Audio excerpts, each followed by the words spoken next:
Programang ito ay rated SPG, striktong patnubay at gabay ng magulang ang kailangan.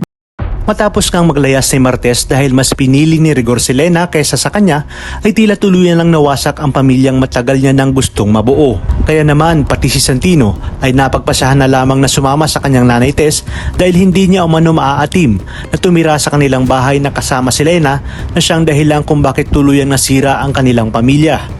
Dito ay uumpisahan na nilang hanapin si Tinding upang makahingi ng tawad si Martes.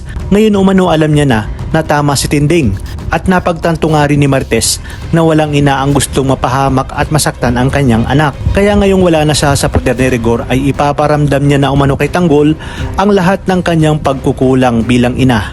Sa awa ng Diyos ay nalaman ni Tess kung saan naroroon si Tanggol sa tulong na rin ni Santino.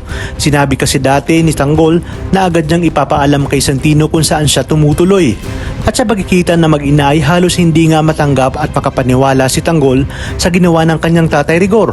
Buong akala niya umano sa kanyang tatay Rigor ay isang matino, may prinsipyo at may paninindigan, lalo na pagdating sa pamilya. Kung kaya't ipinangako niya sa kanyang sarili at kay Nanay Tess na pagbabayarin niya si Rigor sa lahat ng ginawa nito sa kanya, sa kanyang lola Tinding at sa kanyang Nanay Tess. Wala na umanong makakapigil sa kanya para ituloy ang kaso laban dito. Sa paglipas na mga araw ay doon na nga pansamantalang tumuloy sina Tess at Santino sa lugar nila Bubbles. At isang araw ay napagpasahan na nga ni Tanggol na humingi ng tulong kay Marcelo dahil gusto niya na ngang mahanap ang kanyang lola Tinding at nag-aalala na siya. Tinawagan naman siya ni Marcelo at pinapunta sa mansyon ng mga kabalyeros at sa pagharap nila ni Senyor Facundo, hindi na nagpaligoy-ligoy pa si Tanggol at sinabi ang kanyang sadya. Handa umano siyang gawin ang lahat ng ipapagawa ni Senyor basta tulungan lang siyang mahanap ang kanyang lola Tinding at sampahan ng kaso ang kanyang tatay Rigor. Sa isang pambihirang pagkakataon habang naglilinis si Noy ay nakita niya si Tanggol. Agad niyang tinawag si Tinding upang ipaalam na nasa mansyon si Tanggol at kausap ang Senyor Facundo. Masayang sinalubong ni Tinding si Tanggol at niyakap, kung kaya't nalaman ni Senyor na si Tinding pala ang hinahanap ni Tanggol.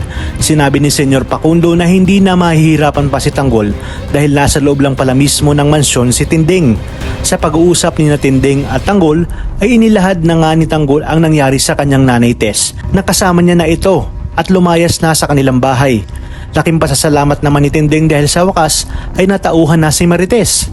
At ngayong malaki na ang utang na loob ni Tanggol kay Senyor Facundo, mangyayari na kaya ang pagtatagpo ng tunay na mag-ama kung saan walang kaalam-alam sina Olga at David na ipapakilala na ni Senyor Facundo si Tanggol sa kanyang kasosong si Ramon.